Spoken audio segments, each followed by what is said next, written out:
2008 से बोकारो के चास मुफस्सिल थाना अंतर्गत बाधाडी पंचायत का उत्क्रमित उच्च विद्यालय की बाउंड्री नहीं हो पा रही है। स्कूल प्रबंधक समिति परेशान है। लगातार प्रयास भी किया जा रहा है, लेकिन प्रयास विफल हो जा रहा है। पूरा मामला क्या है, हम समझने का प्रयास करेंगे।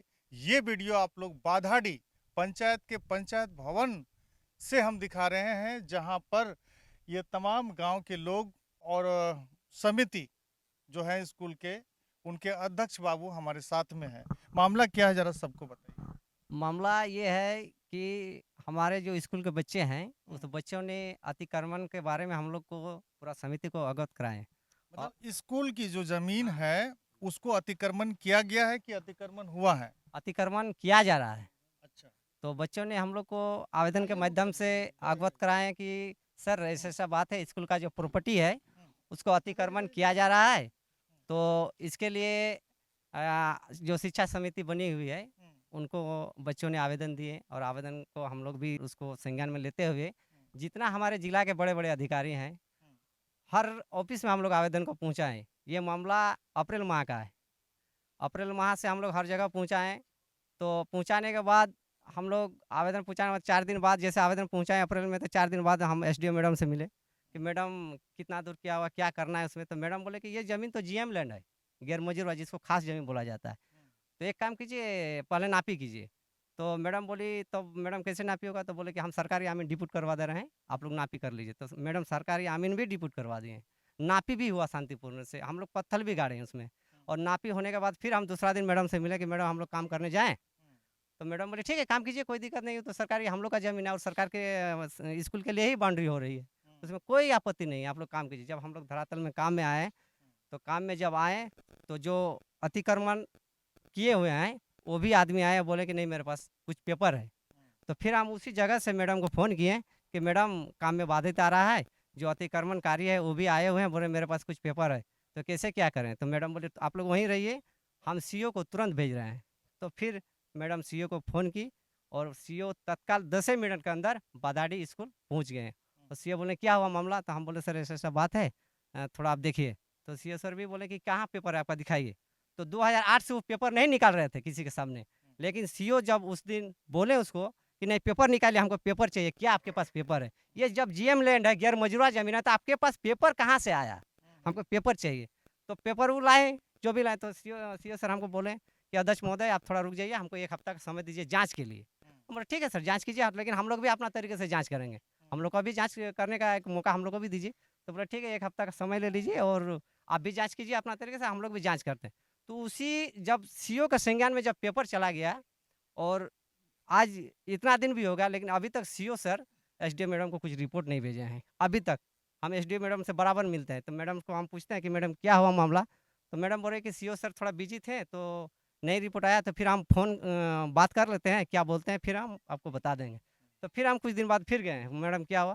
तो मैडम बोले कि एक काम कीजिए, तो तत्काल अभी उसको वैसे ही रहने दीजिए, अभी तो काम पाट नहीं हो रहा है ना। तो हम बोले अभी तो काम पाट नहीं हो रहा है, तो मैडम बोली तब हम सीओ से सब कुछ करके फिर हमको खबर देंगे। तो उस बीच में जो अतिक्रमणकारी है, वो चोरी छुप के 4 बजे आमीन लेके आए और उस ज़मीन को नापने लगे, और नाप के उसने भी पत्थर गाड़ दिया है, जो गैर मंजूरा ज़मीन है। तो पत्थर गाड़ दिया, तो फिर हम मैडम के पास पहुँचे, मैडम ऐसा-ऐसा बात है, वो नापी कर रहा है, जो अतिक्रमणकारी है, वो पत्थर भी गाड़ दिया। बोला ऐसा बात है? हम बोले हाँ, ऐसा बात है। तो मैडम तुरंत संज्ञान में लेते हुए तुरंत उसको एसटीए लगाए, जो 107 कहा जाता है। जब 107 लगा, 1 महीना का टाइम हुआ, तो फिर हम लोग भी कानून का सहारा लेते हुए चलते रहे। तो फिर हम लोग उसमें कुछ नहीं किए कि नहीं चलिए जाँच जब हो ही रहा है तो अच्छे से जाँच हो जाए। तो फिर कुछ दिन जैसे एसटीए का 1 महीना टाइम खत्म हुआ, खत्म होने के बाद फिर वो अगला दागी, चुना का जो दागी होता है, वो दागी भी मारना स्टार्ट कर दिया। फिर हम मैडम के पास पहुँचे, मैडम ऐसा-ऐसा बात है। तो फिर वो हमरा जो बगल के थाना प्रभारी हैं, उनसे फ़ोन के माध्यम से फिर काम को रोकवाएँ, और बोले कि अभी हमारा जाँच अभी पूरा होबे नहीं किया, और वो अगला क्यों जाके काम कर रहा है? जब एसटी वहाँ लगा हुआ है, 107 लगा हुआ है, तो उसको रोकिए। तो फिर उस काम को रोका गया। तो उसके बाद बच्चे, जो हमारे स्कूल के बच्चे हैं, उसने ये आवेदन मिला अच्छा, 17 तारीख स्कूल को। के जो बच्चे हैं हाँ, वो उनके द्वारा आपको आवेदन आवेदन किया मिला गया? 17/12/2025 को। उस बच्चों ने हमसे पूछा कि सर क्या हुआ इस ज़मीन का? मसला कितना कितने दूर किया? बच्चे इसमें हस्ताक्षर किए होंगे? ये मोटा-मोटी आपको लग रहा है कि 250-300 हैं? इसमें 250 लड़का लड़की दोनों हाँ, हैं। दोनों हैं, दोनों 1 से लेकर 10 तक का। तो ये पेपर मैं स्क्रीन पे दिखा रहा हूँ, आप लोग देख सकते हैं। लगभग जितने सारे बच्चे हैं स्कूल के, लगभग सभी सभी ने हस्ताक्षर किए हैं। और ये देखिए, मैं स्क्रीन पे भी दिखा रहा हूँ। चलिए, तो तो जी उसके बाद क्या हुआ? 17 तारीख को बच्चों ने हमें आवेदन दिए हम्म, कि इसको आप संज्ञान में लेते हुए हम्म, इतना दिन से लंबा समय बीत गया, कुछ हो नहीं पाया, तो अब हम लोग भी उग्र हो रहे हैं। हम्म, अगर यदि आप इसमें समिति हम लोग को सपोर्ट कीजिए, आगे की रणनीति हम लोग तैयार करेंगे अब।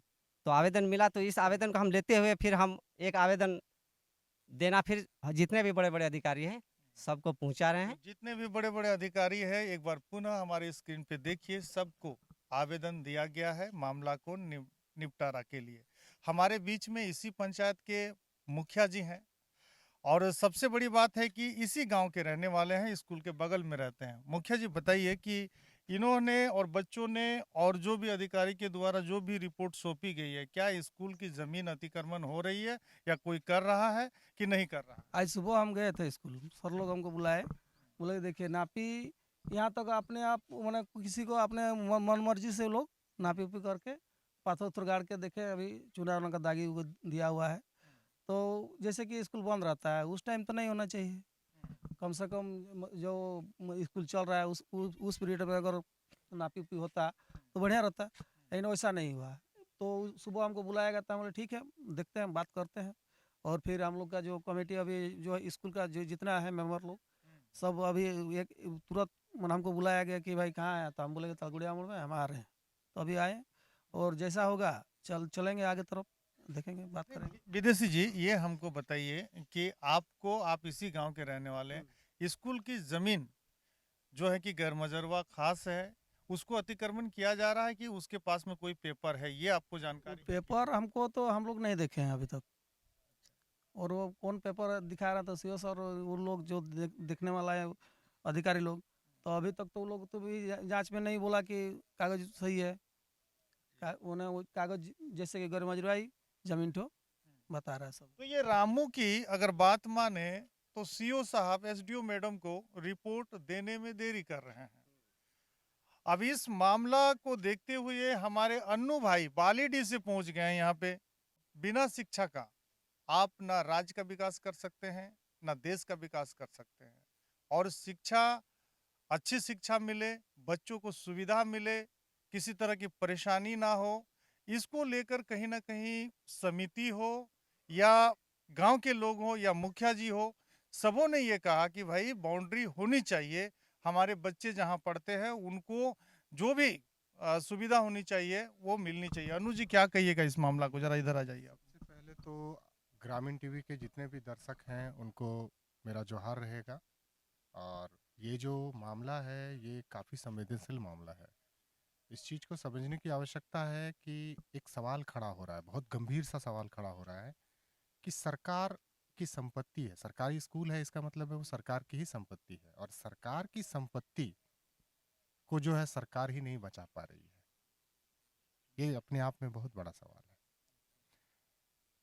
मुझे जो है स्कूल के समिति जो है उन्होंने इस मामले को दिया, लिखित तौर पे आवेदन मेरे पास भी मेरे नाम पे आया। फिर मैंने इसमें पहल करनी शुरू की, और लगातार मैं करीब करीब मुझे लगता है कि 6 महीने से कंटिन्यूअसली मैं इनके साथ हूँ, और हर एक का मतलब जो है कागजी कार्रवाई में मैं इनका सहयोग कर रहा हूँ।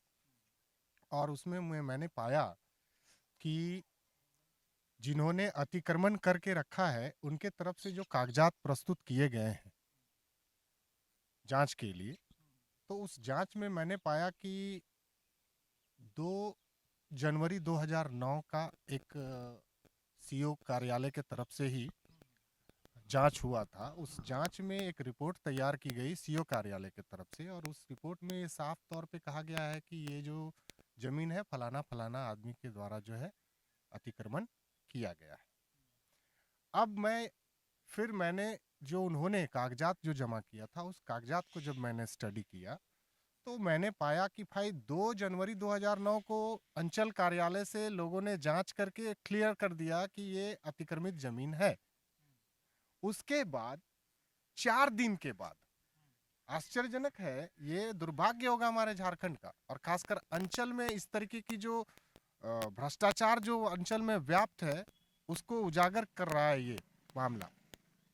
वो किस तरीके से कि ठीक 2 जनवरी 2009 को विभाग ने अतिक्रमित घोषित किया, 4 दिन के बाद यानी 6 जनवरी 2009 को डीड तैयार होता है, जिस डीड को वो लोग वहां पे सबमिट कर रहे हैं। 4 दिन के बाद, पहले विभाग ने कहा अतिक्रमित है, उसके बाद 4 दिन के बाद डीड तैयार हो रहा है उसी जमीन का। तो भाई ये डीड अंचल ने कैसे तैयार कर दिया? जब अंचल खुद कह रहा है कि ये अतिक्रमित जमीन है, तो फिर 4 दिन के बाद डीड कैसे तैयार हो गया? ये सवाल है। इतना ही नहीं, और भी घोर आश्चर्य वाली बात है कि 6 जनवरी 2009 को एक डीड मिला, फिर 4 दिन के बाद एक डीड और जारी होता है अंचल से, यानी 10 जनवरी 2009 को फिर एक डीड उसी जमीन का बन रहा है। ये प्रस्तुत उन लोगों के तरफ से किया गया।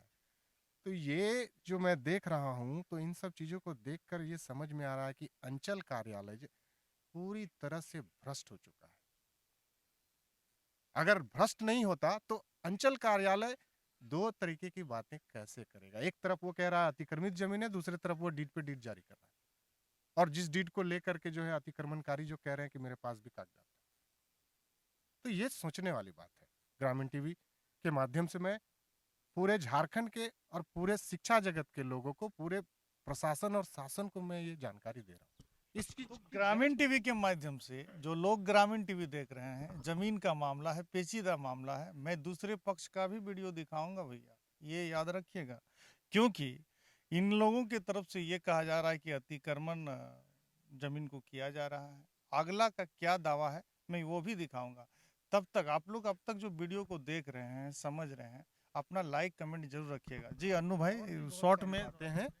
अब रह गई बात कि आज विगत इतने दिनों से हम लोगों ने इन सब चीजों को देखा। अभी क्या हो रहा है, सबसे बड़ी चिंता वाली विषय ये है कि स्कूल के बच्चों ने कुछ मुद्दे हमें दिए हैं, और मुद्दों में जो है कुछ चीजें हैं, बेसिक चीजें हैं, क्योंकि स्कूल में जो बच्चे पढ़ रहे हैं, हाँ बिल्कुल शॉर्ट में मैं कर रहा हूँ सर, कि स्कूल के जो मुद्दे हैं, बच्चों का जो भविष्य है, शिक्षा का जो अधिकार है, और खासकर संविधान का अनुच्छेद 21 का जो अधिकार जो मिला है आम जनता को और यहाँ के छात्रों को, उसका घोर उल्लंघन हो रहा है। कैसे हो रहा है? तो उनको भयमुक्त जो है शिक्षा का अधिकार है, प्राप्त है, सुरक्षित और संरक्षित जो है शिक्षा का अधिकार प्राप्त है, और उनको पूरी तरह से किसी भी तरीके का विरोध ना हो, इस तरीके से बच्चों को शिक्षा का अधिकार प्राप्त है। और अगर उनके स्कूल को, अगर जब मैं भी आकर के बच्चों से मिला, समिति से मिला, गांव ग्रामीण के लोगों से भी मिला, मुखिया जी से भी मैंने बात की, तो मुझे समझ में आया कि अब धीरे धीरे बच्चे भी जो है आक्रोशित हो रहे हैं। तब मैंने ये कहा कि अगर अंचल कार्यालय और झारखंड सरकार अगर इस तरीके से भ्रष्टाचार अगर उसके तरफ से अगर हो रहा है, अंचल कार्यालय की तरफ से, तो और अगर इस तरीके से स्कूल की संपत्तियों को वो बेचने का काम कर रहे हैं, तो ऐसा करते हैं कि आने वाले समय में हम लोग रणनीति बनाकर चल रहे हैं अब। और इसमें मैं पूरे जेएलकेएम पार्टी को, मैं जिला कमेटी जो हमारी है, प्रखंड कमेटी जो हमारी बोकारो जिला की है, और जितनी पंचायत कमेटियां हैं, सबको मैं एक्टिव करने जा रहा हूं आज से। और बच्चों को मैंने निर्देश भी दे दिया कि ठीक है, आप लोग स्कूल आवर में नहीं, स्कूल के बाद या फिर स्कूल के पहले आप लोग सांकेतिक रूप से आप लोग सांकेतिक रूप से अपनी बात को रखिए। मीडिया में आप लोगों को उपलब्ध कराने का प्रयास करूंगा। हर रोज जब तक हम लोग प्रखंड कार्यालय को घेराव नहीं करेंगे, डीसी कार्यालय को घेराव नहीं करेंगे, हर रोज 5 मिनट का क्लिप आप लोग 5 मिनट अपनी समस्या को प्रशासन के बीच रखने का, मीडिया के बीच रख के प्रशासन को जो है संज्ञान में देने का प्रयास कीजिए। मीडिया में आप लोगों को उपलब्ध करा दूंगा। स्कूल आवर में नहीं करेंगे, जो कुछ भी होगा स्कूल आवर में कुछ नहीं करना है। स्कूल के पहले लगने के, एक मिनट सर, स्कूल लगने से पहले करना है, और क्लासेस खत्म होने के, स्कूल का टाइम खत्म होने के बाद ही करना है, क्योंकि स्कूल के आवर में कोई भी पॉलिटिकल ये स्कूल कैंपस के अंदर भी नहीं करना है, स्कूल कैंपस के बाहर ही होगा। और हम लोगों ने रणनीति बनाई है कि बहुत जल्द हम लोग प्रखंड कार्यालय का घेराव करेंगे, जिसमें स्कूल के सारे बच्चे, मैं उसके लिए बस भी डिप्यूट कर रहा हूं, जितना बस लगेगा सारे स्कूल के बच्चे होंगे, गांव ग्रामीण भी होंगे उसी बस में, पूरा स्कूल का जो समिति है, प्रबंधन समिति, वो भी रहेंगे, मुखिया जी का भी सहयोग रहेगा, सरपंच का भी सहयोग रहेगा, वार्ड सदस्य भी सारे रहेंगे इस पंचायत के। सब लोग जा करके स्कूल कैंपस से हम लोग यहाँ से उठाएंगे सारे सब लोगों को, और हम लोग जाएंगे और प्रखंड को जो है घेरेंगे। और प्रखंड में चूंकि प्रखंड से इस तरीके के गलत कागजात जारी हो रहे हैं, तो प्रखंड को घेरने का यही मेरा उद्देश्य होगा कि अगर बाधाडी स्कूल को बेचने का काम कर प्रखंड डीड नहीं ना जारी है जी। प्रखंड प्रखंड अंचल कार्यालय से हुआ है ना सर। नहीं, प्रखंड सीओ साहब कभी भी डीड जारी नहीं कर सकते हैं अन्नू जी। जो कुछ भी डीड वो दिखा रहे हैं, वो अगला के तरफ से दिया गया है तभी। दिखा रहे हैं वो, तो वो डीड कहाँ से आया, वो डीड कहाँ से आया उनके पास इस तरीके का। तो मेरा कहना है कि मैं सीओ कार्यालय, प्रखंड कार्यालय को ही घेरने का काम करूंगा। और जब बाधाडी स्कूल की संपत्ति, सरकार अपनी संपत्ति को बेच रही है, तो इन बच्चों का जो है पढ़ाई लिखाई जो है, अब से जिस दिन मैं वहां धरना दूंगा, एक दिन का सांकेतिक धरना होगा, उसके बाद ये धरना, अगर सांकेतिक धरने के बावजूद अगर ये अतिक्रमण नहीं हटा, तो मैं इसको कंटिन्यू कर दूंगा। और जितने भी स्कूल के बच्चे हैं, बाधाडी स्कूल के बच्चे, सारे स्कूलों का क्लास जो है वहीं चलाने का काम करूंगा। प्रखंड कार्यालय को ही मैं, वहीं पे मैं बच्चे पढ़ेंगे, क्योंकि जब ये संपत्ति इसकी इनकी बेची जा रही है, इनका अधिकार छीना जा रहा है, तो फिर प्रखंड कार्यालय और अंचल कार्यालय में ही क्लासेस चलेंगे और वहीं बच्चे जाकर के अपनी पढ़ाई शिक्षा हासिल। तो ये अन्नू महतो देनी होगी, मैं देने के लिए तैयार हूँ। सारे बस डेली यहाँ से बच्चे जाएंगे, मैं बस दूंगा और डेली बच्चे जाएंगे और वहीं पे जाकर के पढ़ाई करेंगे। तो समझ सकते हैं मामला काफी गंभीर होता हुआ नजर आ रहा है, और ये मामला अब जेल कैंप पार्टी के पास भी पहुंचती हुई नजर आ रही है। तो समझ सकते हैं कि जेल कैंप पार्टी की तरफ से अन्नू महतो जी यहाँ पर पहुंचे हैं और किस तरह की बात कर रहे हैं आप लोग समझ ही सकते हैं। और हमारे अंचल अधिकारी से भी मैं कहना चाहूँगा कि सर, आप अगर ये वीडियो देख रहे हैं तो इस मामला को निपटारा कीजिए, अन्यथा आने वाले समय में इसका घोर आंदोलन होगा और स्कूल के बच्चों के द्वारा होगा, जिसमें जेल कैंप पार्टी की पूर्ण रूप से भागीदारी होगी। और एक सूचना मैं आपके माध्यम से देना चाहूंगा, केवल और केवल ये बाधाडी स्कूल का मामला नहीं है, इस तरीके के मामले और सरकारी स्कूलों में जो अतिक्रमण है, ये अतिक्रमण जो है पूरे झारखंड के जितने भी सरकारी स्कूल है, सभी लगभग सभी स्कूलों में इस तरीके की घटनाएं हुई हैं और इस तरीके का हुआ है कि स्कूलों की संपत्तियों को अतिक्रमण किया गया है। तो मैं जेल कैंप पार्टी के तरफ से मैं आज से ये प्रण लेता हूं, और मेरा ये पहला एक सूत्री कार्यक्रम मैं आज से शुरू करने जा रहा हूं कि जितने भी पूरे झारखंड में स्कूल है, सबसे पहले तो मैं बोकारो जिला के स्कूलों को अतिक्रमण मुक्त करने का काम करूंगा। इसके लिए जिला प्रशासन से हर तरीके का कार्रवाई जो है, कागजी कार्रवाई के लिए मैं तैयार हूँ। और पूरे झारखंड, बोकारो जिला को करने के बाद पूरे झारखंड के स्कूलों को अतिक्रमण मुक्त कराने का काम मैं करने के लिए तैयार हूँ। तो आप लोग क्या सोच रहे हैं, समझ रहे हैं, Annu Mahato jail camp party से थे और हमारे इधर रामू जी हैं, मुखिया जी हैं, कई गांव के लोग हैं। दादा तोय किसन देखे, तोय तो बूढ़ा लोग लगे हैं जमीन टा। ये जमीन जिसका पात्र जी लिया है उसका रसीद दिखाए, उसका कागजात दिखाए, ये डीड का आधार दिखाइए। डीड का आधार दिखाए। और ये हम लोग देखते हैं वहाँ पर छाता, विश्वकर्मा के दिन में छाता उड़ रहा था, पूरा गांव का बस्ती का बल बढ़ता था, उसको जमीन को झूठ मूठ कागजात बना लिया है और आके घेराव करता है। मतलब आपका कहने का मतलब है कि जो डीड दिखाया जा रहा है उसका आधार सही नहीं है, मैं ये आपकी बात मान लूं? हाँ, तो बुझिले बूढ़ा लोग लाओ, ये बहुत अच्छी तरह जाना हो। आज तो नहीं जाना है कि ग्रामीण टीवी खोरठा से आप लोगों को हम बता रहे हैं कि डीड जो बनता है, डीड का आधार होना चाहिए पुख्ता, तभी जाके डीड की मान्यता होती है। लेकिन अधिकारी के पास अगर आप जाएंगे तो बोलेंगे भैया मैं इसको गलत कैसे कहूँ, इसके लिए तो आपको अदालत जाना होगा, मेरा अधिकार नहीं है इसको गलत कहना। तो ये तमाम तरह की पेचीदे होते हैं। जी मुखिया जी बोले, जैसे हम लोग अभी जो बात हुआ, ग्रामीण लोग हम लोग पूरा खड़ा हैं, ऐसा होगा हम लोग आगे का प्रोसेस किया जाएगा। तो यही करके हम अपना न कहीं सभी लोग आक्रोशित हैं, सेल हैं स्कूल की बाउंड्री नहीं होने के कारण, स्कूल की जमीन अतिक्रमण होने के कारण, नहीं होने के कारण। समझ रहे हैं?